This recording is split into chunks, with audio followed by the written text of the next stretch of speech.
What's good, y'all? Welcome to another episode of the GinTV podcast. As always, your boy Eazy in the building. It's your boy Manu. And A1DasauceGod. And today we got a very, very special guest. Hometown hero. Got his own podcast, The Grind. Probably, top baller out here, right? We got Anthony Ireland, aka AI. How you doing, bro? I'm doing well, man. Appreciate you guys having me on. I appreciate you coming. Appreciate you coming. Yeah, on. appreciate you, bro. Likewise. Thank you, man.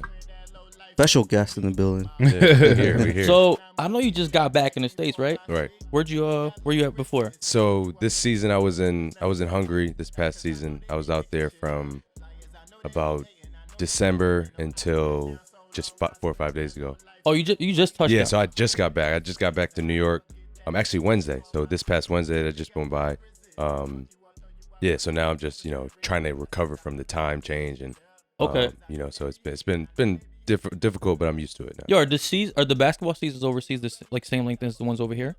Yeah, for the most part, it's the same. But unfortunately, my team we made the playoffs, but we didn't continue. We got eliminated. Okay. The season isn't as long as the NBA. But yeah, ours is like legit 9-10 months. Okay. So it's definitely taxing mentally, physically. Damn. You know what I mean? Okay. So are you is it part of the EuroLeague or how does it like? So I've been part of the EuroLeague before. There's different tiers to playing European basketball. There's the EuroLeague, which is the top league. Then there's Euro Cup, and then there's Basketball Champions League. I've played in Champions League and then Euro Cup. So that's two different leagues. So there's one domestic league, then there's an international league. So if you play in both leagues, it's like 2-3 games a week. So it's better than practicing all week with one game. Okay.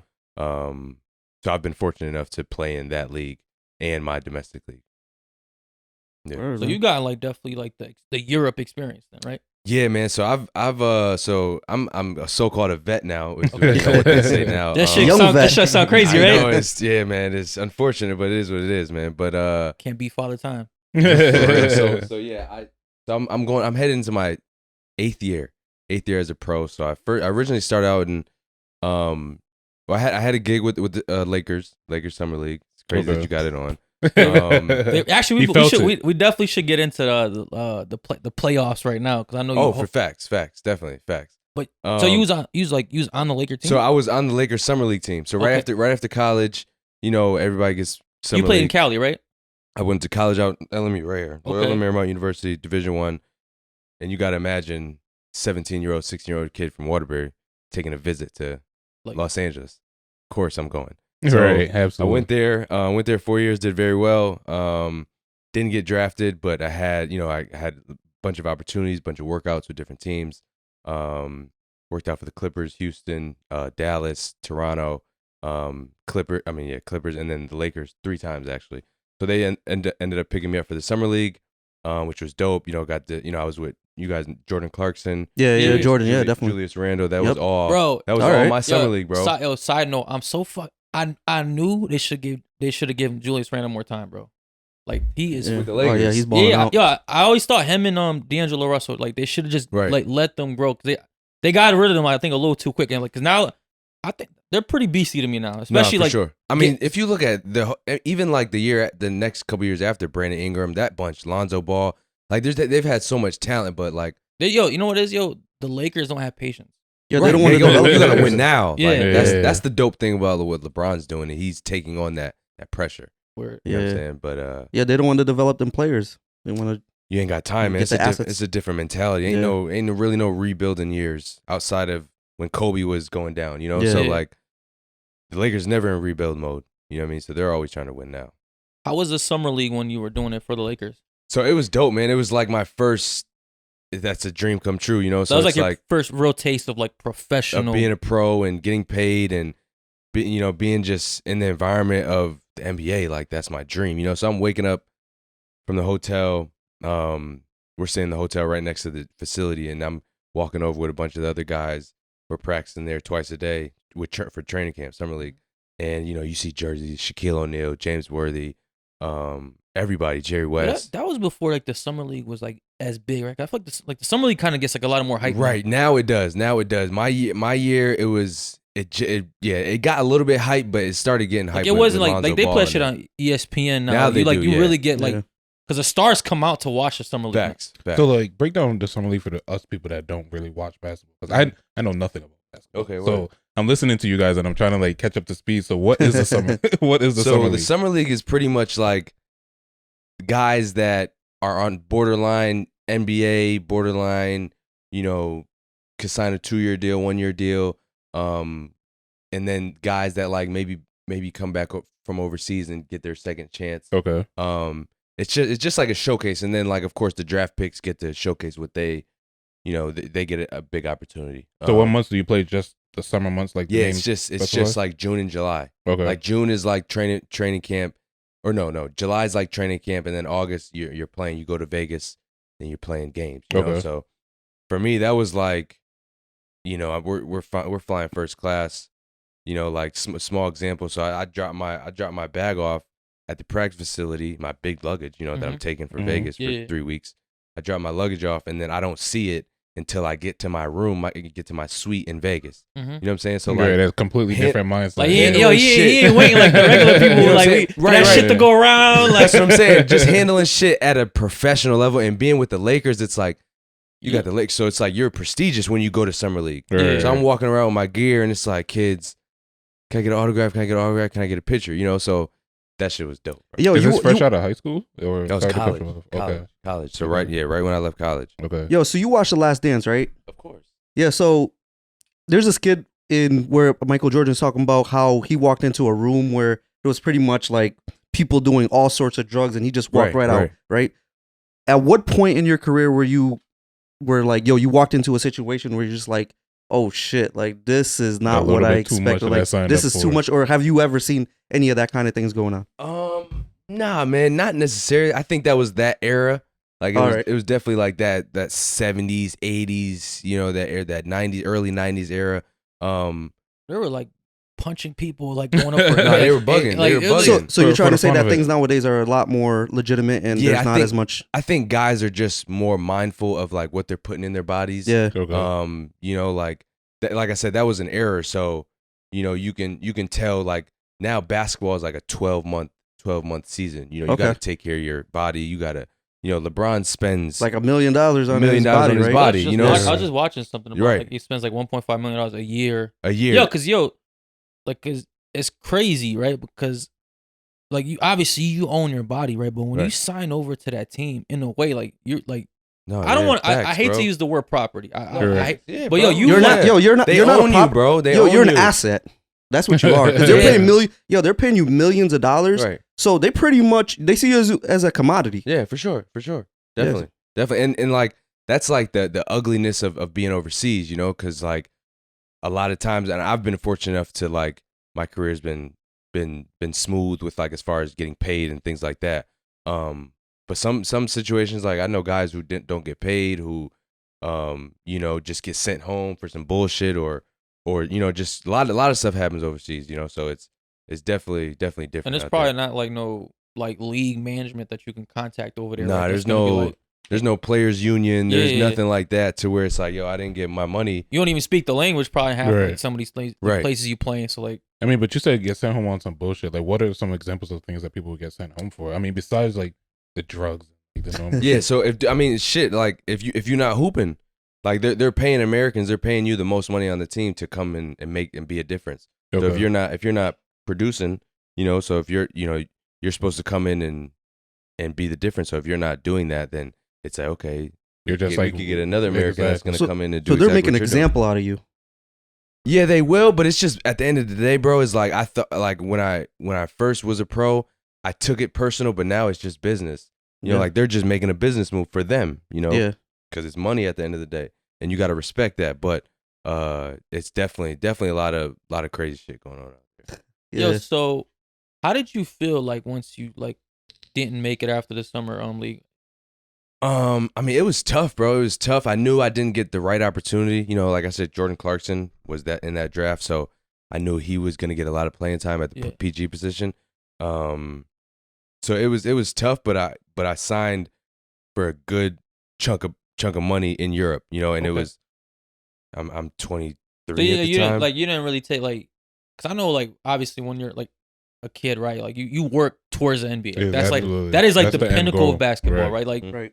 Like you didn't feel like, damn, like I failed, like I'm a failure, like Nah, not at all, like bro. you weren't like no unknown, like you didn't take it as because I've known a couple guys that actually like played at a high level, and when they didn't make it, they kind of got depressed afterwards. Yeah, like, no, for sure. I've seen it. I've witnessed it firsthand. But for me, it's like if you could have told me like a younger Anthony, like 15, 14-year-old Anthony, like if you could have like said this is what you're gonna be doing at 29, 28, 30, I'd be like, yeah, that's what the fuck I want to do. You know what I'm saying? Like, bro, like I just chill. Like I do what I want to. You know what I mean? Because I put so much time and working into my passion that it's manifested. You know, and like the fruits of that labor have manifested abundantly. You know, for me, just like on a spiritual level, physical level. You know, it's been amazing. You know, the journey. So for me, it's like I'm living a dream every day.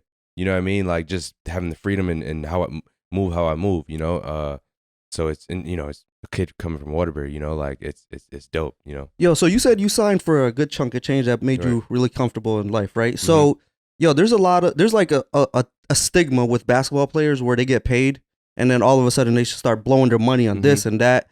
And you seem like a pretty financially savvy guy. Right. So how would you say your finances have been since like getting signed with that big paycheck? Well, I mean, it's the learning process, you know. So like, you heard him. He blew that first one. Hold on. Yeah, The first he blew that first one. What was the big first purchase? What's your big first purchase, yo? I mean, bro, to be honest, I've been really mellow. Like my first purchase was actually last summer. Okay. During COVID, I just bought a Tesla. So that's like, for me, that's a big purchase. You know, so like that's been my. So you one didn't buy purchase. big gold chain. Nah, I'm not into that. I'm more into like taking trips. Okay. Like spending money. Really, like, yo, that's actually like I'll never say taking a trip is a waste of money. No, like, that's never a waste of money. Hell Even if you kind of like aren't financially stable enough to take a trip, like I still don't really consider it like a waste of money because those are experiences that you'll always remember. Yeah, exactly. So what was your first trip then? I think I went. I mean, bro. I mean, first of all, like that money that like you guys said, I blew it. I blew through it. So I blew through my whole first check. And how long did it take you to blow through that? Bro, a summer. Really? Yo, a summer, bro. All right, yo. I worked those 10 months and then I come back. I'm like, I'll spend, 20 or 30 throughout the summer. Then that shit is just like, boom, gone. What, 20, 30 bucks or no, stacks? 30, no, K. Like, all right. That's what I'm saying. And I'm thinking like, this nigga hooping, he balling for real. But like, I'm like, okay, I gotta, I went to school in LA, so let me go out to LA. I got a little bit of money, you know what I'm saying? First time having money, so it's like, okay, I go out to kind of LA. want to flex on the people that you right, exactly. I get a dope spot, get a nice whip for the summer, and that's just it just goes like that, But ever since then, back to your original question, ever since learning, like probably like my second year, I'm home, right? I just got, or maybe my third year, after blowing like my first check, maybe a little bit of my second check. I'm like, I go to a credit union. I'm like, look, like I need to figure out, I need help. Yeah. Like I need to put this money somewhere or I'm gonna blow it. So then this lady, connected me with a financial advisor out in Middlebury. And, she kind of just, taught me the ropes in terms of like where you get started, Roth IRA, mutual funds, and then start dabbling. Oh, that's like some legit, that's like, that's the smartest way to do it. No, right. Just start basic shit and then build, getting more risk.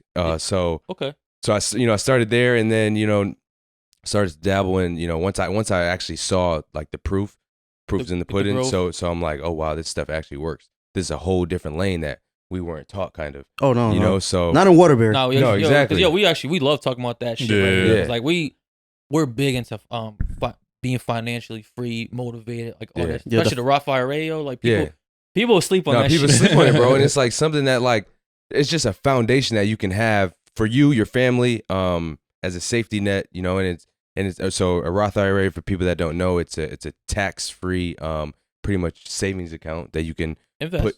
that you can put up to $6,000 a year.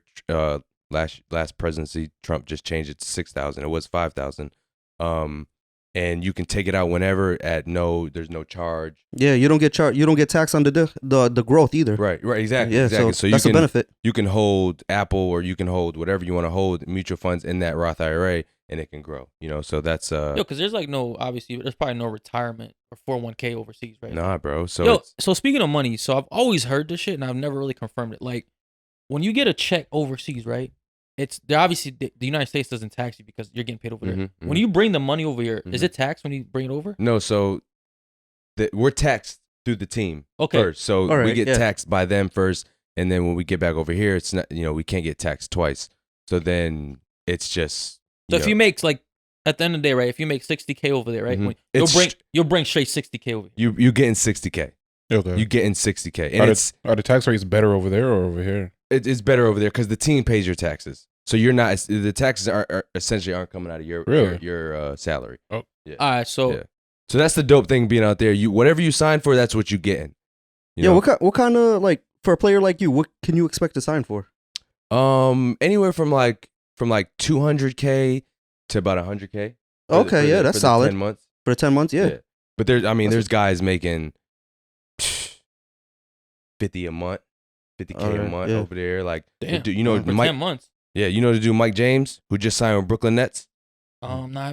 So they just signed a dude who was in Europe. Okay. And he was the highest paid player in Europe. But anyway, so he just now with the Brooklyn Nets. They play tonight. Yeah. They went tonight. Yo, the Nets are just signing everybody. Right, exactly. So they got the best player in Europe. Anyways, my point, he was making like 2.5 in Europe. You know what I'm saying? All right, yeah, for 10 that's months. solid. So that's like you get almost 50 a check. All right, this and you could pass on this question. Might be a little. What's the biggest check you got? The biggest check I got was probably like, oh no. Yeah. So this was I mean you gotta go a little higher. No, so this is weird, and this is how they do it sometimes overseas is like the team will get X amount of dollars to pay you, for the city of the team will get X or the state of the team will get X amount of dollars to the team. And they have to use all that money before the year is up. Okay. So essentially in December when I was in Russia, we got paid 3 salaries, everybody on the team. So it was like, and I didn't know. So like when I woke up Christmas break and I'm in Waterbury, and it was like 40 bands just hit my account, boom, like direct deposit, and I'm like, oh shit, and because I had no idea, but that was their rules in Russia at the time, so they can get, they want to use all this money, not lose the money. Yeah, but use it, and then obviously that takes care of January and February salary, so. 40, well, yeah, once I seen 40K in my account, I'm like, damn, like this is like that, that was like that was for that just 1 month or like that continued. No, that was for December and January. Okay. That's for December and January. 40K for 2 months. That's still 20K a month. Oh yeah. So that was like, I'm like, oh, I was like, damn, that's a lot of bread that just hit my account. Yo, so when you get money like that, right? And you obviously you got family, you got friends, and you hear about it all the time, right? Have you experienced that? Like, yo, Aunt, let me hold some shit, like. Or has like the people in your life been kind of like reasonable about it? I mean 50-50.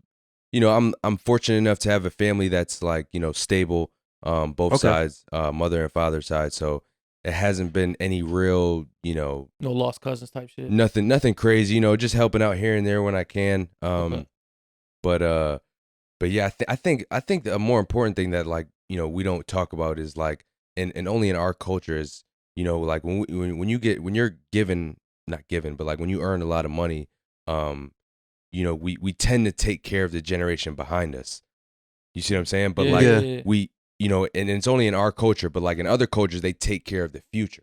Oh, yep. So like, I've never thought about it like that. Right. Yo. So like a lot of people, they get a check and it's like, okay, I gotta get mom's a crib, I gotta get mom's a whip. Yeah. But it's like, nah, bro, you gotta generational wealth. You gotta think your kids. Your grandkids, you know what I'm saying? So like that's more of like my type of thinking, and a lot of my family or whatever, like I'll get a bad rap for it or whatever in my family. Okay. So but like that's just my thinking, and like that's just what I've noticed in our culture is like we try to take care of the generation previously. Yeah, honestly, sometimes I feel like it's kind of like a guilt trip a little. No, it is. It's the survivor's remorse type of thing. Yeah, because a lot of like sometimes like you think like, damn, like my mom drove me to all these practices. Right. They paid for all my, all these games and shit like that. I was flying out. Like, damn, I owe them some shit. But That's a good way to look at it. Like you got to think about your future because it's like what about my kids? Yeah, you know what I'm saying? If I'm yeah. always trying to help you, but like what about I want kids in the future. I want to have a family. I want to have a crib and all that. You know what I'm saying? Like that's the stuff that like my outlook on things like that is like, yo, you could create opportunities instead of just doing a handout. Yeah, you know what I'm saying? For sure. And there are some people that really just think that, you know, my money is my money and I'm not gonna, you know, give it to my kids. I want them to grow up and to be able to supply their needs themselves and to pretty much struggle the same way how I had to struggle to get it, because they feel like it'll be enabling them to give them that stepping stool. Like, what are your thoughts on that? Yeah, that's Warren Buffett right there, man. That's what he's doing. No, yeah, I mean, personally, I'm not gonna do that, but I think, you know, there's a lesson in that. Definitely. You know, I mean, if you take, you know, I mean, I've heard stories of a lot of rich, famous people do that, but that's not something I would do. You know, I'm trying to, you know, like we were saying, just build that generational wealth and kind of like, you know, set them up, you know, for success. You know, I've had the privilege to going to a prestigious college where I've seen just, you know, how different cultures operate and different cultures move, you know? So like there's this one of my friends, distant friend, but like her pops granted her X amount of dollars when she was 18, then another X amount of dollars when she graduated college. Right. You know, so those are the type of things that like I'm not talking about like $50,000. I'm talking about like $250, okay, a down payment on your crib. You know what I'm saying? Stuff like that. The 50 would have been straight, bro. That's what I'm saying. But like, you know, like different type of thinking. You know what I'm saying? So like these are systems put in place that we don't even know about. Our culture isn't even exposed to.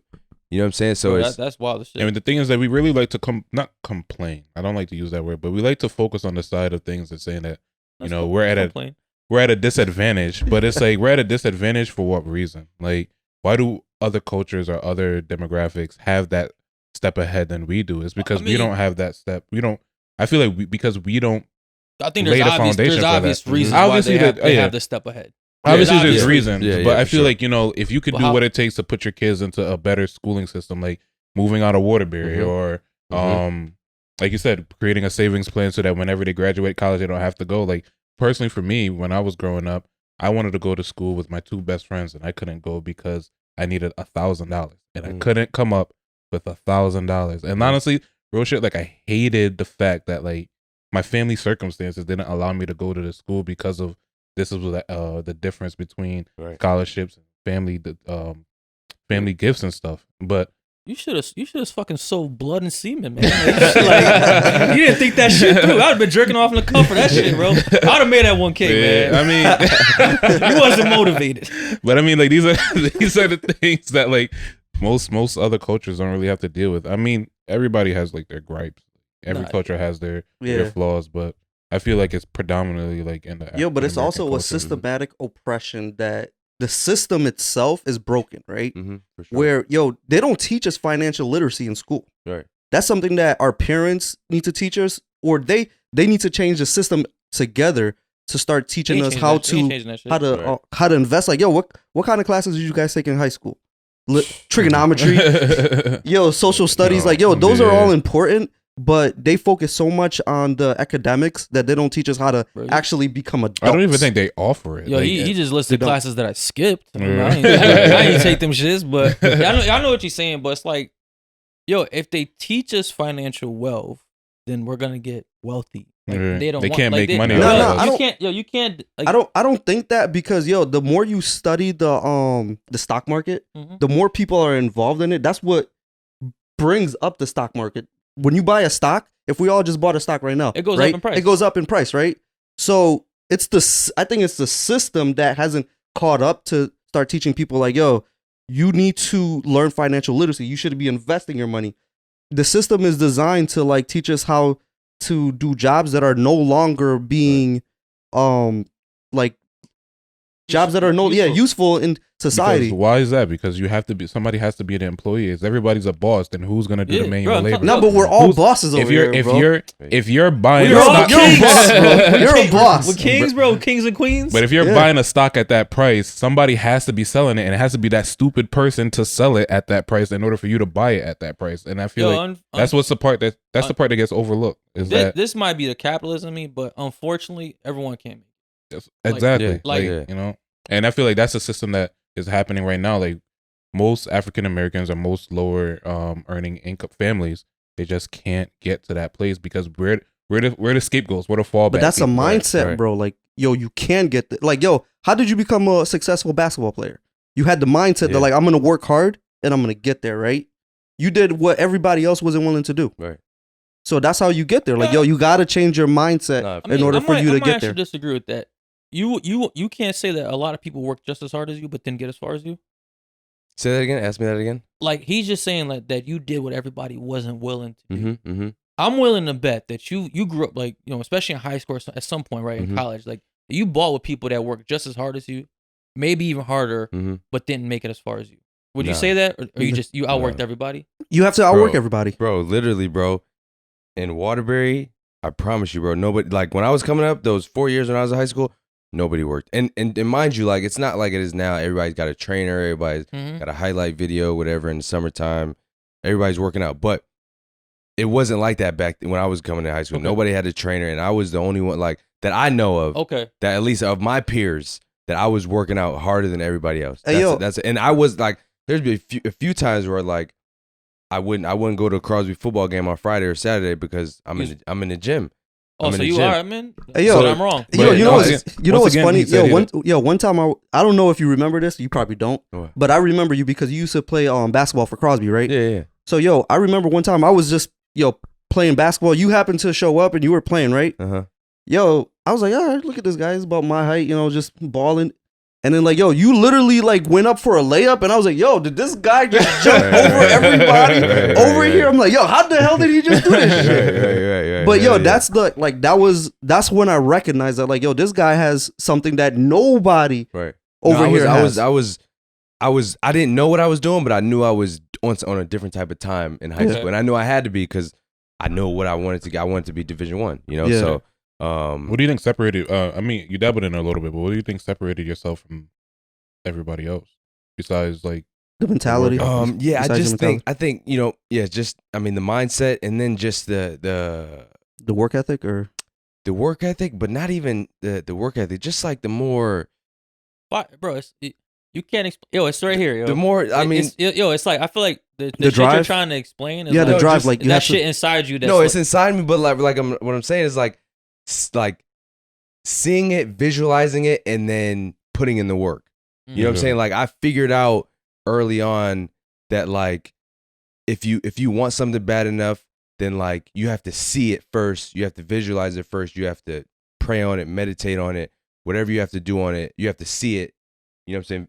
In your head first, and then you have to work to it. You figured this out in high school? You have to, yes. Execution. Bro, he was woke before woke. No, that's what I'm saying. That's what I'm saying. I knew a little bit. I tapped into The Secret a little bit. I don't know if you guys heard The Secret. Great book. Yeah, great book. So I tapped into The Secret a little bit when I was in high school, and I'm like, oh shit, like, okay, this works. So I channeled that energy in basketball. And then bro, I was just locked in. I didn't turn back. And I manifested. Your tunnel vision. College, college, being a pro. And now I'm just trying to manifest other avenues, financial literacy, things like that. It sounds like you're into the law of attraction. So for sure. Do you think that things happen by chance, or do you feel like the work has to follow behind it? No, I don't think anything is coincidence. I think when you're on your path, when you're living your purpose, like you're gonna tap in, you're gonna notice synchronicities. Okay. So like whether it for me, like I'm very aware, I need to get more aware, but I'm very aware of just like synchronicities. So like if the clock says 11:11, if things are just happening, I'm just in rhythm, I'm in flow. If like just with people, like or with circumstances, like how crazy and how spontaneous this podcast came about. Like it was just like, okay, can you do this? Boom, okay, I'm here. So like and I noticed that you know, and it reaffirms like that I'm living in that truth when I notice the synchronicities. Okay. You know, so you don't think it's by chance? You feel like it's, so I guess, do you think like you made it where you are by work, or do you think like this was destiny, or this was how things were supposed to line up? That's a great question. I mean, I would say both, man. I would say both. It definitely has, because you have to put the action behind it. But yeah, I think definitely I'm here for a reason. I go through experiences for a reason. Yeah, that's a tough question. I think I think a big part of like what's wrong with today's society. Right? I think everybody's catching on to manifestation, right? Like, that's a big thing now, right? I think it's by mainstream now, right? But I think a lot of people think if they just do nothing and manifest it, it's gonna happen. Like you gotta put action. Yeah, you gotta put the work into it. A lot of people complain about things too, where they blame other people for their like, for things that they can't accomplish in their life. Like, oh, because my mom didn't do this, or because my dad didn't do this. If you stop complaining about like what other people didn't do for you, and you just start putting in the work in yourself, you could literally like make a huge difference in the trajectory that you're going in. And that's something that a lot of people don't, a lot of people don't have that mentality. And once you have the mentality like you, then you could really like progress. Yeah, you can do both, yo. I complain and keep going. Like I mix it up. I talk shit every day. You gotta complain every once in a while, but you gotta complain. But you have to be, but you gotta be self-aware too. Like you can't just be complaining and then have no like zero self-awareness, because a lot of people have zero self-awareness. And those are the people that never accomplish anything in life. Yeah. I mean, so you touched on I guess creating generational wealth a little bit. So what are some things that you're actually working on right now to start that process? So for me, I like, I'm very passionate in real estate. I'm very passionate in the trucking game as well. Okay. So me and our first guest was a trucker. Oh really? Yeah. Who's that? Boy, Nice. Okay. Oh damn. Dyshon, you know? Dyshon Iverson? Yeah, Iverson. Yeah, driver. Yeah. Okay, He was here. He's our first guest. He actually drove down to he lives in North Carolina now. Okay. And that's where he moved to get his trucking license, because it's easier actually to get it out there than it is here. And the goal is to eventually have a trucking company. See, that's the mentality. That's the mentality I'm talking about. Like, he looked at an avenue where he could be successful in, and he moved there. Yeah. And he got it. Like, instead of being here and stagnant. Right. But yeah, go ahead. Back to what you were saying. So yeah, the trucking company is obviously very, very lucrative. It's a business that like it's, African American culture has been very successful in. Yeah.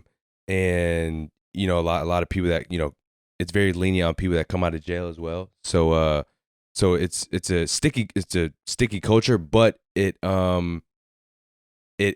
a business model that like is there to, that's you can capitalize on. I don't see you being a trucker, but are you trying to say that you're gonna buy a truck and invest in that? No, so for me, we have a team, me and 3 other guys. We actually invest in. We own 2 trucks already. That's what I'm saying. Yeah. So I'm not driving a truck. That's exactly what I'm saying. But did you hear the money? You're investing. But I'm the investor. I'm hands. He bought the truck overnight. I'm pretty hands on with it. But me and like I said, my partners. I'm actually from Waterbury. Good dudes. But we went in together, put a business plan together, and we're in the trucking industry, which is super dope. A lot of people.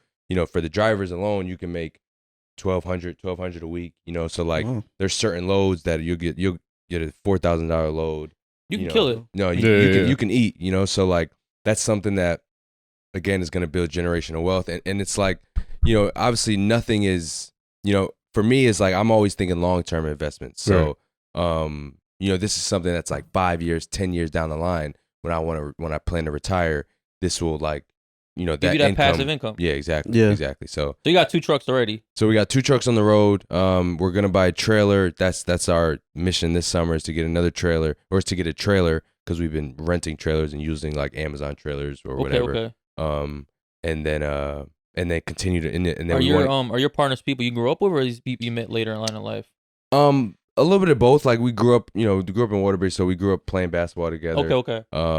And then one of the partners is actually a truck driver, so it's like we got a really good group, solid team. Fit. Do you mind getting into a little bit on how you guys got started with it? And so like some of the costs that came about. Yeah, so that's where it gets hectic. So the guy who was a driver, so he owned a truck and he was actually working for another company. Okay. And then talk about synchronicities. Last summer I kept seeing him driving a truck. I'm like, bro, let's get in. Let's go on in on a truck. He's like, yeah, blah, blah, blah. I'm tied up, whatever. That was 2 summers ago. Then this summer comes around, we end up seeing him again. And then and then they already had the business and then they brought me in. So we all sat down, put a plan together. And then, so, startup costs is pretty much like, you got to buy the truck, which is anywhere from 15 to, let's say a brand new truck is 45. Okay. So anywhere from 15 to 45, you get the truck, then like license registration, say is another 3,000. You got to get, your stickers, you got to get your logos, you got to get, your tags. So it's probably about that. And that's the only thing about trucking is like the startup costs are tough. But after you get over that initial hump, it's like, it's free sailing from there once you get the trucks on the road. I actually saw a TikTok today where a guy is doing trucking, but not with an actual like semi truck. He's doing it with like a pickup truck. Okay. And he has like the bed and everything attached to it and just breaking down the money that he can make from that. So I mean, for those people that are interested in doing that, there's ways around it. I mean, I'm pretty sure you can finance trucks. Bro, there used to be a show about that where they used to bid on different the loads, the payloads. Yeah, okay, word. Yeah, I used to watch that. No, I mean, and like anything, there's different avenues to the trucking. So like stocks, there's different avenues. Like in trucking, real estate, everything, there's different avenues. All right, so we got one down. You got anything else as far as real estate as well? You own any property? Yeah, so I mean, not as of right now, but the plan is to like that's my goal this summer as well to get a multifamily. You gonna buy in Waterbury? Yeah, but I'll buy in Waterbury. Okay. It's something that like I'll do owner occupant. So with that is like you could put 3% down. So say the property is 200,000, put 3% down of 200,000. That's I don't know. I'm not big with math. Maybe 6, 8, something like that. I don't know. And then you own the building. You got 3 families. So you got 2 paying rent. You living in one. Yeah. You could fuck around, put your sister in one, put your cousin in there, have them pay you rent. They're paying off the mortgage. Exactly. So that's something that that I'm gonna lock in on this summer as well. And yeah, man, that's just my thing in the summertime and during my downtime is just really trying to figure out how to put this money to work. You're kind of talking about retirement, right? Because right now you said you're just under 30. And like, the life of an athlete, like you get retired like a lot earlier than obviously a lot of jobs. Right. So how long do you see yourself playing ball? Is it like as long as you can do it, or is like I mean, I would say it depends, man. Like I'm thinking like 34, 35, but if my body feels good, that's that's the only thing. You gonna do a Vince Carter? Just keep going. I mean, I'll keep hooping until if I'm getting paid good and situation is right, opportunity is right. My family's is chilling. Then I'll do it. But I'm not trying to just be like hooping until the end. I want to be able to move and be able to feel good after hoops. Yeah. Yo, do you feel like your body deteriorates over time? Yeah, bro. But it's a lot of wear and tear, right? Hell yeah. But for me, it's like I got into taking care of my body early. Yeah, you got it. Yeah. So I'm all in the ice bath. I'm all in the just. I hate them shits, man. No, it's crazy. How long you stay in the ice bath for? What's like the long? Probably like 12 minutes. 15 minutes. Bro, I'll do a solid minute. I'm out of there. That's crazy. The first 3 minutes is hell, but after that. That's the secret? After 3 minutes, yo? Yeah, after 3 minutes, you'll be straight. Okay. Yo, Kevin Hart got that show Cold as Balls. Nah, yeah. Where he's sitting in that shit is there. dope. Yeah. I'd be like, damn, yo, do you think that's real? What you mean? They're really sitting in ice? He got fake ice in his shit. I feel like the guest is real. The guest shit is real. His shit ain't real. Got like acrylic inside the tub. Just chilling. But, so... That's your plan for retirement. So after retirement, like obviously you got these 2 like financial plans. Do you have any like other like kind of work business ventures? I don't want to say work venture, like any other kind of like passions you're trying to pursue? Any other ventures? Yeah, so with my academy, AI3 Leadership Academy that we established 5 years ago. So my goal with that is to turn it into a K through 12 prep school and like a school? Like a school. Okay. Like a school, predominantly for inner city kids. People from our culture that's teaching financial literacy, teaching our history, things that are directed towards inner city kids, our culture. So that's definitely on just an educational level. That's where my passion lies, and we're taking steps towards that. obviously raising capital to get a building. We're gonna start with basketball, bring the kids in with basketball, and then start, getting into education stuff. Who are you doing that with? Like, is there partners with that? Yeah, so I have a few partners with that. My main guy, is that like your idea? Or yeah, that was originally my idea. Maybe once I graduated from college. Okay.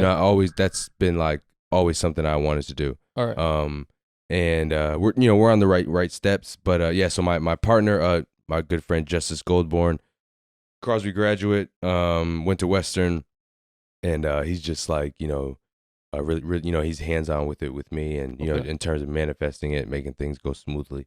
So it's a project, but I'm thinking 30 years, 40 years down the line, when people you go to colleges or you see people with name on buildings, that's kind of my type of thing that I want to do. Okay, that's what's up, man. That's a real big, that's outside the box. That's some shit I wouldn't even really think of, like building. No, yeah, just like in terms of like thinking generationally, like impact. When you that's not like, that's like lifetime. Like, no, for sure. Yeah, like, that's like because you're messing with the brain now. Education now. It's not sports. Nothing like education. So like education. That's the most vital thing. So yeah. Have you guys gotten any like pushback from the city, or has it been like kind of neat? No, man, it's been love, man. Every time I come back and I do an event, it's been awesome. Cause you host basketball camps. Yeah, so we do camps every summer, and we get a great turnout every year. The community comes out. We have a bunch of vendors that come out. So it's a great time. This year, this upcoming summer, we have a camp June 21st to the 25th. And it's obviously last year we was off because of COVID. Right. But now, now the community is going to rally behind this one. So I'm really looking forward to that. And other stuff that we're doing. So we're building a greenhouse as well up in the north end. And that's kind of getting in. Damn, bro, do you sleep? Just a greenhouse. Kind of just branching off, because like I said before off camera, I'm a vegetarian, so I'm mindful of what I put in my body. So it's like, I want I want to give that to the city as well. You can see the source as well, where the food is coming from. Right, exactly. On Sundays, he's a pastor. But this is something that I'm passionate about. So it's like, why not, get a greenhouse, So that idea just came out. Yeah, let's get a greenhouse. From farm to table, man. He doesn't have a 9 to 5 like the rest of us, so he has a lot of free time on it. No, so you gotta. Bro, he has a 24. Like, I don't right. He doesn't have like. It's keeping himself busy, bro. Yeah. And I respect that. And my passion is like, now that I'm getting older, is just to create. I think ultimately that's why we're here. You know what I'm saying? It's just to create and express ourselves. So like, now, these are ways that I'm. What the doing difference is between what you're doing and your plans and a lot of people is, you're not working. Like, you know what I'm saying? Like, that's not work. Like, you're doing something by choice. Yeah. Like, when people go by choice that makes money. Exactly, right? When people go and make a difference. When you go to your job, right? Like, you go to you're working. You don't want to be there, right? Like, most people don't want to be at their job. Like, you're like fortunate enough to like do things that like are gonna make you money and you love, and it's like beneficial for like just you, like not just you, but like overall the city. Like, that's the difference. Also, that's the thing. There's a self benefit as well, because like we work and we're helping building somebody else's dream versus like him, where he works for himself. Right. These many ventures that may create income, but he gets to benefit off of the birth of it and actually seeing his thoughts, his plans coming to fruition. And that's it right there, bro. What you just said is like actually thinking of it. Back to The Secret, back to me in high school, thinking of it, visualizing it, and then it coming into fruition. Like, oh, I want to build a greenhouse. Oh, we got a greenhouse donated. We could put crops in there. Oh, this crops is going to go directly towards the community that needs this.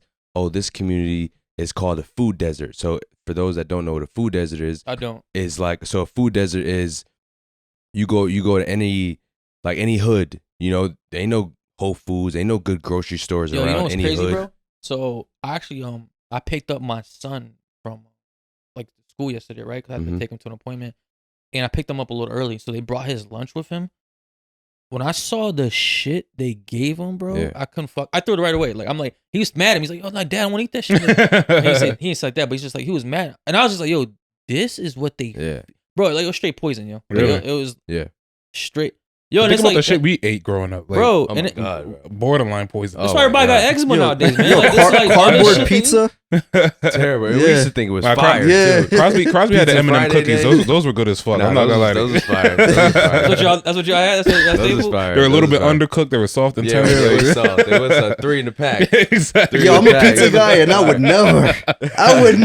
Bro, Friday's pizza day was crack. It was bro. it was good back then, but That's what my I'm saying. standards has gone up. No, for sure. For Bro, sure. y'all remember them donuts they used to give you in the morning? No, I didn't get Oh, donuts. snap, Yo, they used to have these shits at North End, yo. It's like Mhm. these little hot donuts, yo. Like Burn. fire. Like I actually was like on Google the other day trying to find these shit. This yo. is Like, why y'all North End motherfuckers didn't pay attention in class. Y'all was hyped up off of sugar and shit. Like, Yeah. y'all was punching each other left and right just because you were hyped up off of sugar. Yo, North End was out of control, bro. You guys were That on shit- sugar. Yeah, That shit North was out of End control. was wild. They was wild over there. bro, you know what's crazy to me? Like people be like trying to say how wild like Wnba was. It's like when I think back at it, I'm like, yo, I thought this shit was normal. Like, Yeah, that was- I It was lit as fuck, bro. I was so conditioned to like being in an insane situation Bro, that yeah, like, facts. yo, when people tell me Bro. about their high school stories, I'm like, damn, that's Bro, but what that's- high school's supposed to be like. That's our culture, though. Yo, yeah. Like, bro, we're used to getting patted down walking into Yeah. school. That's not normal, bro. Yo, I remember one time. That's not normal, It's- bro. it's not normal, Like but- other schools, like in Cali, they don't Go, They don't gotta pat go you through down? metal detectors to go in Or have class, bro. They don't got, like, school 5 cop cops walking laying around? That's what I'm Yeah. saying. They Bro. don't got drugs in their Yo, hallways I and remember- shit. I remember Dudes having sex like, in yo, their like, auditorium, pretty much. bro. bro, Pretty I much. Bro. nah, them white schools be fucking. No, but they be Oh, fucking. They but got, like, they got coke. we're exposed to so much shit Yeah. at a young age, bro. That shit ain't Yeah. normal, bro. Yo, I remember one time there was like a fight in school and there was like blood on the fucking wall, right? Yeah. Yo, we just walked by like, all right, Whatever. it's a new paint You know job what, today. it's Like, Whatever. You say it's not normal, but some people will argue it builds character. Like, Yeah, for sure. how much Yeah. character does one need, yo? Facts. Nah, but it's funny like to talk about it, and it's funny when you kind of made it out of that state of mind, right? And I Yeah. feel like which we all have. But a lot of there's Get a lot of people I went trapped. to high school. I'm pretty sure you see it. Like a lot of people that I went to high school with, like Yeah, bro. their mentality is so like still high 18, school. Yo, still 18, still yo, high like school, that. bro. Yo, especially like where we come from, right? It's like it's like a badge of honor to be a thug, right? Unfortunately, And it's like, yo, Yeah. it's like, yo, you got to be hard at all times, right? Instead of like, yo, which could fuck up your networking. Like instead of you like trying to make friends and build like businesses, you're kind of just like, yo, fuck him, fuck. right. Yo, and I still see a lot of people like on some like, yo, you don't have to be this hard. Yeah, like yeah. just relax, man. Like I'm trying to be cool with you. Like I'm trying to party. I'm trying to make money with you. Like you don't. It's I see that shit in a lot of people. Matter of fact, we went on vacation. We met this guy, and he was just following us around, just mad chill. But bro, this guy wanted to fight everywhere we went. Everywhere we Just because? just Bro, because literally, like somebody looked at him funny. He was like, I'm about to fight that nigga. I'm like, bro, like, we lit as fuck right now. Just And the thing chill is, out y'all, right y'all now. met him Yeah. on vacation. So met him on vacation. Any fights bro. that happen, you guys are dragged Yeah, into wild, this man. shit too. Yeah. That's out of Yeah. control. Yeah, I bet he went to a school like Wilby. I Had guarantee to, you. had to, Nah, he was had in enlightenment. Yeah, right. Yeah, he was in enlightenment shit. He was a 6-year senior. Probably. Probably. Nah, that's my boy. Though. Yeah, there was a lot of Yeah, those. you better backtrack for a nigga see That's this my shit boy. come on. He was nuts. But Yeah, man. that's some crazy shit. But back to your journey overseas, right? Like, so what countries have you played in so far? Man, so I played in France. I've played in Like Paris, France? I've been to Paris Oh, a few word? times, yeah. But we were about an hour and 30 from Paris. You been to yeah. Lisbon? Yeah. I played in Portugal. I Yeah, played Portugal. in Lisbon. I played Benfica? Benfica. Yeah, Yeah, shout out. I was there. You was there with him? For real, Nah, like, he man, I'm knows just his whole. showing, I'm shouting out, This guy had a track run. I'm just shouting out because I'm Cape Verdean, so I speak Creole. So like, Okay, we're like all of the Cape Verdeans always shouting out Benfica. So Benfica. I don't watch soccer, but he a manager? Like, yeah, I might be, bro. You don't know that. But go ahead, man. So yeah, I played in Greece, France, Greece, Poland, Lithuania, Russia, Portugal, and then Yeah. most recently Hungary. But we've had games in all over various countries. Which Yeah, which yeah. country would you say is your favorite country? Portugal. Ah man, Portugal was dope, man. But Portugal. I spent way too much money in Portugal because this was before Really? COVID and, Okay. and there was so much to do. Yeah, like yeah, every yeah, night, yeah. bro, you could go to rooftop bar. You could go to the beach, whatever. You know, there's always something to do. But the best place probably for me is probably Poland. I was in a spot in Poland, that is bro. Like and the one place I wouldn't have thought. I Nah, feel like right. it's just cold. And No, like, it's. I mean, it's cold, but it has 4 seasons, like Northeast. So it's hella bro, like. you know what it is, yo? Like my image of Poland is just like some jail wood shit. cabin. Like just like wood cabin. Nah, not even wood cabin. Somebody in a bro. long Like, dress just, feeding you know when meats and breast. You know when you watch a movie and it's just like in black and white and it just looks cold and like mean. That's like my image of Poland, bro. It's crazy because like I can't say somebody I know's like wife is from Poland. Okay, like, okay. And she's really nice, but like I wouldn't have thought Poland would be your first pick. Like what about Poland stuck out to you? I mean, it was just. I mean, just the. Is that the place we got the most bitches? No, I had a girl at that time. So I was chilling. A girl over here? Yeah, I had a shorty over here. That's different. Like that still count? We was you doing. Can't cheat overseas? We was doing a long distance thing, but how did that work out? Like it was tough, bro. The long distance thing is no joke, bro. If you don't mind me asking, how long did the relationship last? We were together since I was in college, so maybe like 5 years, bro. Really? 6 years, yeah. And how long were you overseas for? 6 years. Really? Yeah. So she would come, and then she would go back to work. She would come, you know, and it was just like it's exhausting. Yeah, it was tough, bro. Tough, you know, just because like you know culturally differences. Us growing up here, all the toxic shit, and then her growing up, you know, very just not. She was from Cali. Yeah, not privileged, but just white collar, So and then just like, the long distance, you're not there physically. That was tough. Took a toll on our relationship. But I know when y'all broke up, you went nuts. So this past season was the first time I've been single since I was in Europe. Okay. So it was like, I can kind of like really, take Experience advantage. And not necessarily on some, getting chick shit, but like, just being out there. Not necessarily on some getting chick, but necessarily on some getting chick shit. Yeah, I would have been hoeing out, bro. If I was an athlete, yeah. I don't got a 9 to 5. I would have been out there. When you're out there, right? Like, do they recognize y'all? Like as like for sure. Like if you went out there, bro, they'll be staring at you, bro. Just because your hair, like the way we dressed, our mannerisms, the way we act. Say less. So it's like you walk through the grocery store, kids, parents is looking at you like, oh my god, like what? I've never seen anything like this before. You know what I mean? So it's like you're probably like predominantly white, right? Like straight. Yeah, like, for the most part. like Yep. Across the board type shit, right? For the most part, they've never seen a black person, colored person anywhere. Especially when you got the locks. Yo, is it like exactly? My hair look all crazy. Is it like I like how you called it locks too. Yeah, locks. I recognize that. Okay. You can't say dread no more. Right, you can't say dreads. Really? That's a thing? You never seen that shit? No. It's like I'll say this, right? I didn't fully research this shit. This is like some fucking Twitter news I read there, but it's like because the originality of like dreadlocks was come like from like white slave masters, and like obviously the word dread is not a good word, right? Like to call like what you have it's on like your body, you're dreading your hair, right? Like right. right. So like that's what they used to call it on slaves, like dreadlocks. So that's why now like it's preferred to call lock, right? But and I've always called them locks though. And like obviously dialogue, language is a huge factor in everything. How we manifest what we want, everything. Mm-hmm. So like if you're calling your hair dreadlocks, it's like you dread your hair. So it's like you're subconsciously like telling yourself like you hate your hair. Exactly. Really? Yo, that's like no, it's deep. It's deep. It's so much shit that like you do on a daily basis for sure. And then that is like really evil to yourself that you don't even know. Like even so, I'll give you a small example. Good morning. Mm-hmm. You don't mourn. Oh, you're not mourning. What do you do when you mourn? I always wondered that. When you mourn, you're like sulking, you're crying, you're upset. When you tell someone good morning, it's like good to have a shitty day. Type shit. You know what I'm saying? So basically, you just blew my mind. Right. No lie, yo. When I be at work and people tell me good morning, it irks me. Right. Yo. I feel like you fucked me up with that. They always ends up terrible too. Facts. Yo, it's just like breakfast, right? It's break fast. You're breaking your fast from the night. Yeah. So like no, but that's something completely different. Good morning and breakfast. It's the same kind of it's the same term. Same concept. Where we don't that one. No, yeah, nah, for bro, sure. because it really. And I can't even express it. Like I get so because I work at a hospital, so I see like literally like hundreds of people. It's like good morning. Yo, by like the fifth one, I'm like, yo, shut the fuck up. Right. No, for sure. Like, damn, sure. that one. So what do you say? Like just hello? I mean, for me, I say Grand Rising. Grand Grand Rising. Okay. I feel that's a lot. No, it's a lot, but it's different. But it's like, okay, bet. If you tell me that, I was like, I fuck with you, bro. I fuck with you because I'm not mourning today. I'm not mourning. You know what I'm saying? Like, nah. Yeah, I usually say, "What's cracking? What's up?" Big crip over here. Good morning. big Loke. What's good?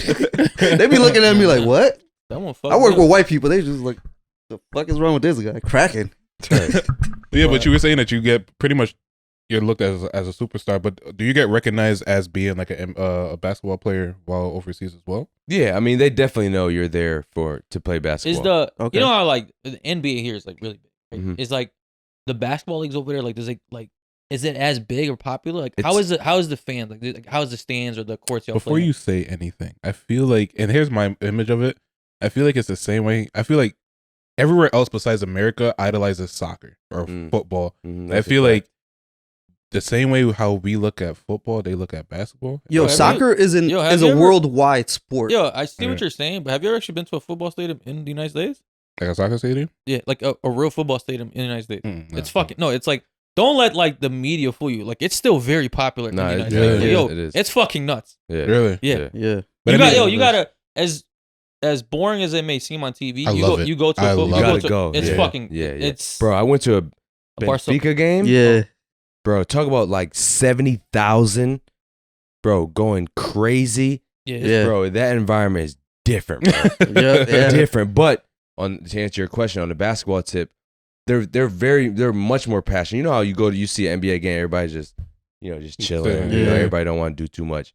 But like in Europe, it's like similar to like a college game. Okay. They got their chance. It's the camaraderie and all that. You know, they got sparklers, all type of shit. Really? Yo, I've seen people in Brazil like try to kill each other, like facts. going over the fence and shit. No, yeah, bro, like because their team's losing. Some places in Europe, you gotta like on our bench, you gotta have something to cover the bench because people throw shit. Yeah, or they'll have like a net surrounding the whole gym so that people won't throw shit. Yeah, there's been some crazy shit like I've experienced in Europe that won't go down in. Like, what's the craziest shit you experienced? Like on some shit you use like using danger type shit. I mean, one time I was in Turkey. I never felt I was in danger, but it's like, oh damn, we got police escorts. Oh damn, we got police escorting us to the locker room, to the gym. What the fuck is this about? You know. But then the craziest shit was like, so when I was in Lithuania, we was playing our rivals, and as soon as they throw it up for jump ball, their fans just throw toilet paper on the court. So there's just a bunch of fucking toilet paper on the court, bro. And that guy that's pushing the mop, he's just like, he must be highly paid. Like, this shit ain't going down. And then so that was just their tradition, though. Oh, that's like that's just normal shit. Oh, so I'm really? Like, yeah. That's out of control. Like somebody fucking twist an ankle, like they're out for an entire season. Right. Hey, yo, but what was your question again that you asked? Oh, the craziest shit. The craziest shit. Yeah, no, that was the craziest that was the craziest shit. Oh, that shit ain't going down. Like I was expecting some like was it the Indiana Pacers like. No, ain't no brawls. Shit, like, nah. Ain't no brawls. Nah, hell no. Nah, I ain't never seen nothing like that. Nah. So you told us your favorite country that you played. What's the least favorite country out there like that you just like? Damn, I can't wait to get the fuck out of here. Greece. Really? I would think that's a. No, it's nice, but like the situation I was in was fucked up. That and I mean Russia isn't nice to live in, but you get paid out there. But Greece was just like it was just a bad situation. I wasn't playing. It just wasn't giving no burn. Yeah, I just wasn't. Yeah, it was weird. Like I was 26 at the time, and I was playing behind like a 35-year-old Greek dude, and it's like, why'd you bring me here for you? I'm not gonna play. Okay. So that was my mindset, and then the money situation. They were in like a recession, depression, whatever. Oh yeah, well didn't like their country shut down? Like was that around that time? Yeah, it was around that time. So they were like separated from the euro or something. Right, like from the European Union. Yeah. So we couldn't like take our money out the bank. We can use our cards in the country. Yeah, in the country, but we couldn't take our money out the bank, and we couldn't transfer it to our U.S. bank account. So that was like the craziest. So did you ever get the money out, or you just had to spend it all there? I had to. Even when I was in the States, I was just swiping the card because it's like, okay, I got to use this money because. Oh, so but it worked over here. No, it worked. Yeah, it was a regular MasterCard. Okay. Yeah, yo, but a lot of basketball players in the NBA, they're constantly being traded, right? Mm-hmm. So for us regular people, we have a lot of anxiety going on our regular day life. But as a basketball player, I could see like, yo, you don't know where you're gonna be in the next couple weeks. Like from an anxiety point of view, like how does that affect you mentally? That you could be traded, because you're viewed as an asset. How does that affect you mentally? Does that bring anxiety to you, or? No, I kind of look at it as like, because when you're in that space of like the unknown, I think it's healthy. It kind of like builds character. In terms of like I've put in the work, so I know a contract is gonna come. Yeah. But it's like, okay, being in that space of I don't know, I'm not 100% sure, but it's like, okay, I'm gonna continue to work until I get something. So I'm constantly still back to the secret, back to manifesting things, even when things may not be looking as good, but it's like, okay, I'm gonna still stick to the work, because I know it's gonna manifest. So like being in that unknown space, I enjoy. Do you think that's something that you've built throughout the years? Because you see a lot of basketball players that are going through depression, even like the ones that are getting paid, like Kevin Love. Yeah. He's getting paid, but just the whole like the things that you're going through as a basketball player, not knowing like, I gotta move tomorrow. Like, you're gonna get paid. I'm not asking you from like a paying perspective, but just from like, I feel like you're saying that you've developed layers, and from your experience, you're able to deal with those kind of anxiety. Yeah. So I guess you would say I build up like a mental stamina, to go with like the uncertainty of signing a contract, of playing until I'm 34, 35. I don't know, but I'm still gonna work towards that. Okay, all right. Yeah. Is there a possibility for you to ever like play in the NBA? Yeah, so that's obviously still the goal.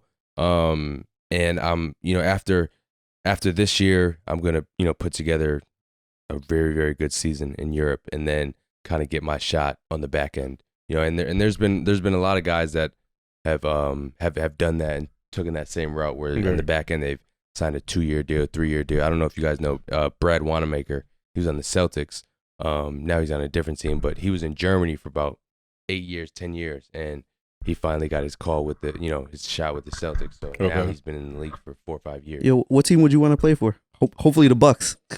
Nah, the Knicks, man. The Knicks? All right. Knicks have been my all-time favorite team since I was a kid, so okay. I love playing the Garden. This is an exciting year for you. Yeah, no, this is a big year for me. Bro, it's been, like, I'm like a closet Knicks fan, because it's just hard. No, like, yeah, it is hard being like I actually went before COVID. I actually went to go like watch them play, and all that shit. And it's just like, yo, what do you think of Dolan?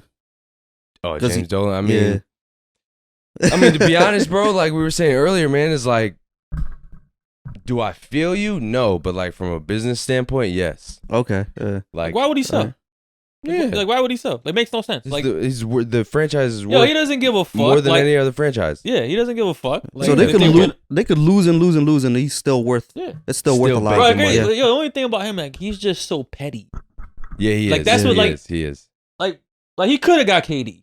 Yeah, right. Like, he could have got KD. You know what I'm Right. saying? Like, but he's just like, I'm like, whatever. Like, right, yeah. He doesn't. I think he didn't get KD to piss off the fans. Like, I honestly feel like he's like, oh, y'all want him? I won't get him. No, but they're doing their thing right now, so that's a good franchise to sign with. No, yeah. It seems like they're building a winning culture right now. Yeah. Yeah, and that's what's needed. That'd be the goal. That's the goal. The next, that's big time. Yeah, that's the goal. Yeah, I'll definitely get a season pass. No, for sure. You sign? Yo, so then we'll have to redo the podcast. Yeah. Oh, definitely. Yo, you come on. Yeah. Better come on. I'm gonna be calling you like, yo, Thanks. I got your jersey. Yo, when you switch, so it seems like you switch teams every season. Every season, yeah, 1-year contracts. Is that like on purpose? Like, how do you even get on these? Like, you must have a manager, right? That kind of that does this kind of stuff. Like, or do you tell him like, yeah, I want to play on this team next season? Or no, so I have an agent, and he market me or promote me to various teams, the ones that he has connections with. Okay. Okay. And then I sign 1-year deals. Maybe like I've signed a 1 + 1 year deal. But for the most part, you're just signing 1-year deals so you can continue to level up. How so? More money, better team, more prestigious league. Okay. So that's kind of the sense of signing 1-year deals. And the majority of Americans sign 1-year deals. If you get to a team and like they rock with you and it's a good environment, it's a good opportunity, then it's like, okay, I'll sign a 2-year deal. But yeah, for me, I signed 1 2-year deal, but for the most part, it's been 1-year deals. So when you actually sign a deal, and you've talked about salaries, is it like a legit salary? Like right now, you're not playing basketball. You're in the States. Are you getting paid for this time right now? No. So usually it's for those 10 months, and then you're covered as far as insurance, dental, healthcare. You got all that in your contract. You get a place to stay. They give you a car. So they take care of you over there. Okay. Yeah. So during the during the off season, during so the those summertime, 2 months you're not getting paid. You're not. Yeah, you're not. Yeah. So that's what's been for me. It's like I've been able to learn how to. I've been forced to learn how to be good with my money because I'm not getting. You're doing like 3-4 months. 3-4 months of like no income. No you income. Gotta, so it's like make that shit stretch. Yeah. So what? I'm not too sure if you know, but like, what are some other players doing like during those 2 months for income?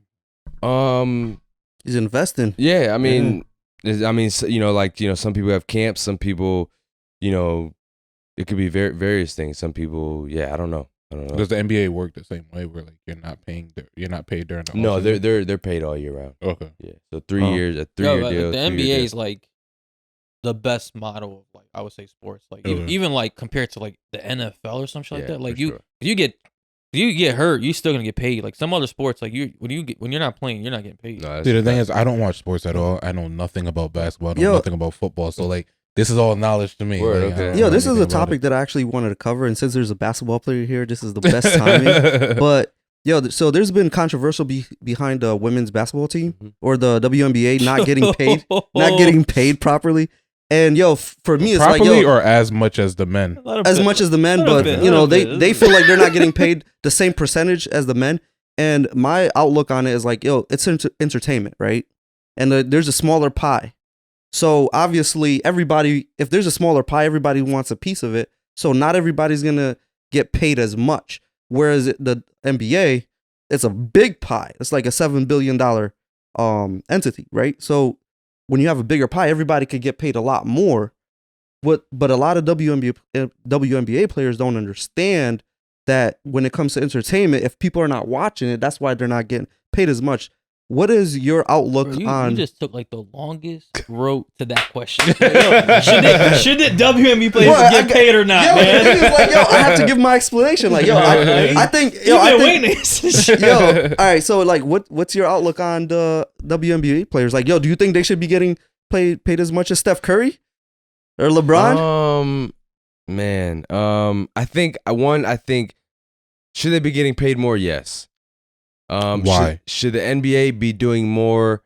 I think the NBA they for damn sure have enough money to help out the WNBA a little bit. It's it's essentially you don't think that like because the NBA funds the WNBA, right? Mm-hmm. It's just pretty much almost like kind of it's like a little G League type shit, right? Like it's like another side league. hustle type thing. You don't think that's already like enough that the NBA is doing? Like, shouldn't at some point like the WNBA kind of take responsibility? For they lose money. Like the NBA supplements them. Yeah. So can you name 5 WNBA teams right now? Yeah. All right. Yo, that's usually my argument for anybody that says the WNBA players should be getting paid more. I'm like, name 5 teams right now. Everybody be like, do you think they're Sparks and Huskies? No, for sure. Is there a Husky team? They're and I think there's definitely like it's definitely entertaining. But if you look at what the NCAA March Madness for women's did this past year, that's crazy because I think that's the different part to me. Like I feel like women's college basketball is entertaining. For some reason, I just cannot get into. But I think I forget who made this point, but like they have to let the players leave. Like how the NBA lets the players leave after 1 and done, 2. Mm-hmm. They don't do that in the WNBA. So like most of the talent are incoming freshmen. Like the girl Paige who's up at UConn. Beast. She's nasty, but she has to stay in the UConn for 4 years. Come on. I didn't know that was a rule for them. Yeah. They have to play. Female players have to play all 4 years. Yeah. Damn. So like imagine that's crazy. Paige comes out, she'll get more notoriety to whatever team she's with, bring fans, whatever. You know what I'm saying? People would watch it. That sounds like a solution where I feel like a lot of these females, they're not coming up with a solution. They're just complaining about a situation that's not going to change until like it becomes like if more females started watching basketball, right? Then it becomes a bigger audience. A bigger audience. They're going to start making more money. Yeah. But a lot of women don't even watch the WNBA. They watch the NBA. Yeah. So how can if I think the WNBA grosses like what, 60 million a year.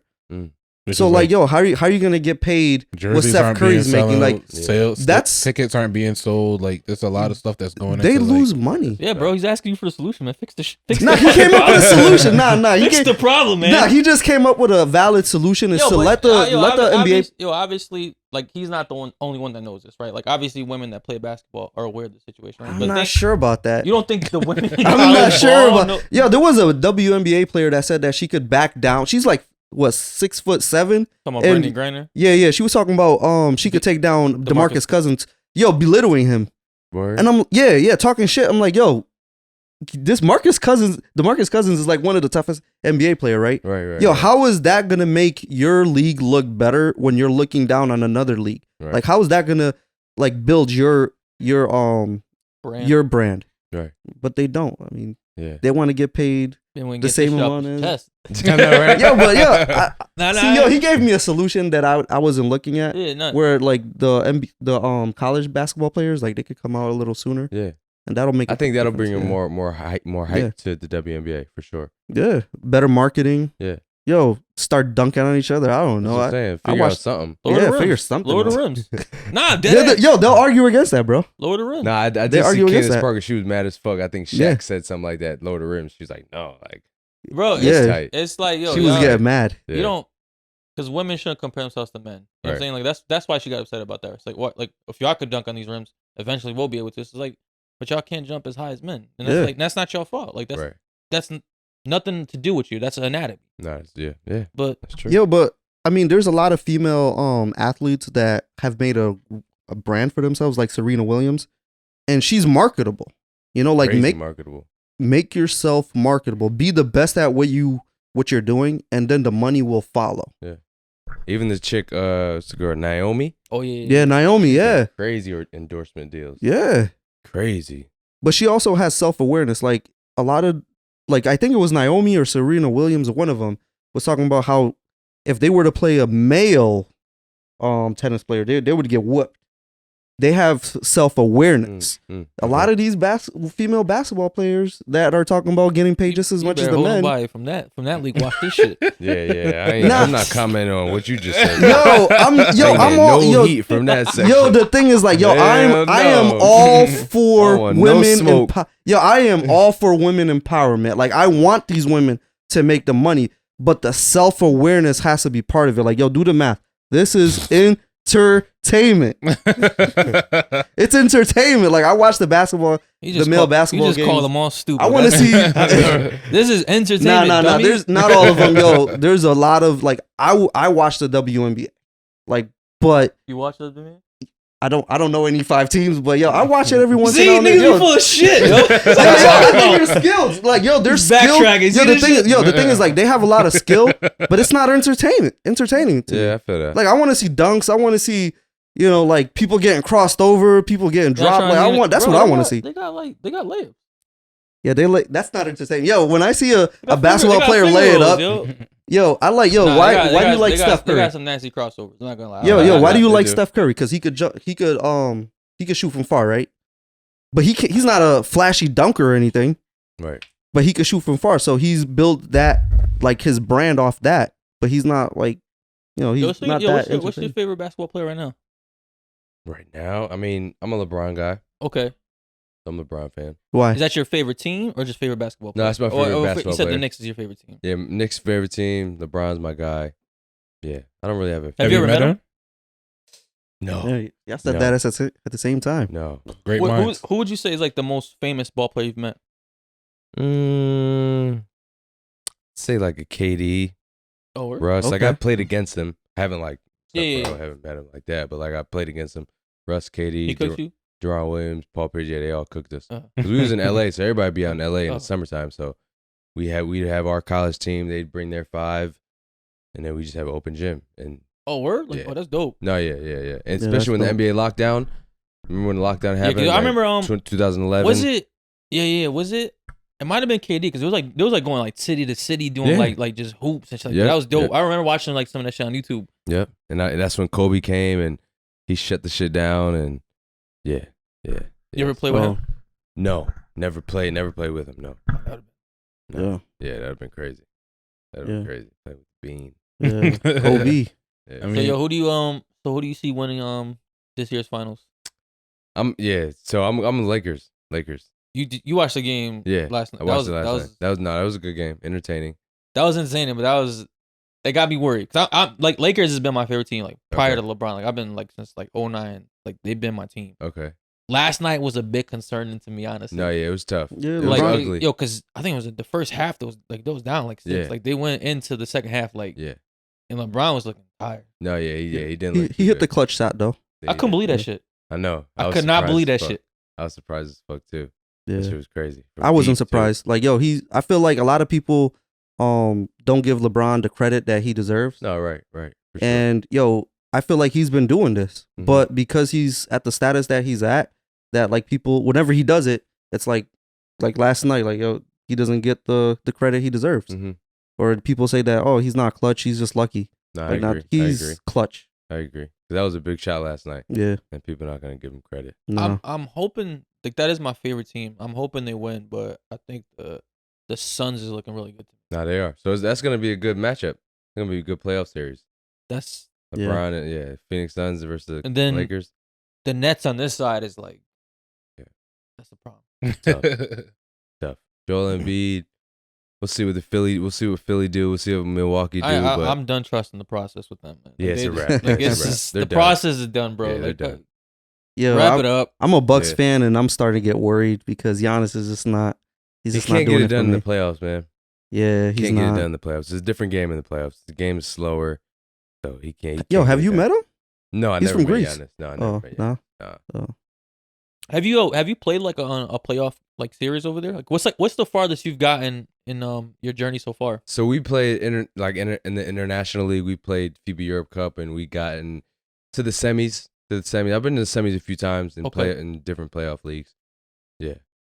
So like what's like the rounds over there? Is it like top? It's like so because they're like accumulating like the whole like area, right? Like to make those playoffs. And stuff so it's like same like almost like the NCAA tournament. So 32, 16. Single elimination. Yeah, single elimination. 32, 16. But then in your domestic league, it's like best of 5. Okay. So first of 3 games. Okay. Yeah. Damn. Yeah. So you've been through a lot, man. No, it's tough. The playoff series get crazy because more scout comes into play, more teams focus on Anthony likes to drive left, or Anthony likes to take 2 dribbles and pull up this way, so everybody's watching film, everybody's studying, the late in playoffs, the level of play goes up a notch for sure. What's it like the actual like temple over there? Like is it like you just even reffing and stuff like that? Are they as like I feel like the refs over here kind of got a little more like you get a foul almost every play nowadays with any touch. Is it rougher over there, or is it more like, physical? It depends. It depends on the league, but it's definitely more physical. Sometimes you'll be in a situation where a ref is tripping or whatever. He's just on a power trip, but for the most part, it's definitely more physical. Do they ever like kind of target Americans a little bit? A little bit. Like they won't give you calls. Okay. You know what I'm saying? They won't give you. I feel like the rest of the world hates America anyway. I feel like that's a perfect opportunity to like stick it to one. Exactly. No, they be doing that for sure. I mean, have you felt any outside of basketball? Like, have you felt any, I guess, negative connotation with like being American or not being from that local town? I mean, not really. I mean, I wouldn't say it's more on like how it is in America, like on like a racist or prejudice type of tip, but it's definitely a borderline that, but not as bad. It's more just like a general interest or concern. So like when you go in the grocery store or people are just staring at you, it's like, wow, I never seen this person. Right. You know what I'm saying? Like it's not like bad intentions. How are the females? Like, do you think they're more attracted to that, or do you think like they show more? In other words, you get bitches out there. No, I mean, girls are attracted to what's different, So right. if I'm an American, I'm different, my hair, everything. So they're attracted to that, and it's it's something that they're not used to. So it works out. It works out, but no, I mean, you ain't got no kids out there, do you? No, I don't. Hell, no. What do you think it'll start? When what? When do you think you'll start? To have a family? Yeah. Probably in like next 2 years, 3 years. That's soon. I'm not in any rush, but not a rush. It's 2 years is 2 gonna years, be a blink yo. of an eye. Yo, first of all, this man is single. You gotta find a woman. You gotta build that relationship status. I got a long way to go. Unless if you got something, in the background tucked away that you just. You got any prospects? Nah. I mean, a little bit, but not really. Okay. So, come on, man. Stop. I got a long way to go. I know. Being humble right now. I'm asking incriminated questions. Yo, we go down. Yo, we go down to Miami right now. You about to get some bitches, man. Yeah, of course. You about to come back in love. Of course, man. Back in love? Nah, I'm just joking, man. Ain't no love in Miami. Right, yo. Ain't no love in Miami, bro. Nah, not Miami. I'll tell you what, there's a lot of. You might come back. We'll save that one for another one. We'll save that one for another. Yo, you might come back a cokehead, but that's a whole different story. Every episode, this thing. I don't worry about you, bro.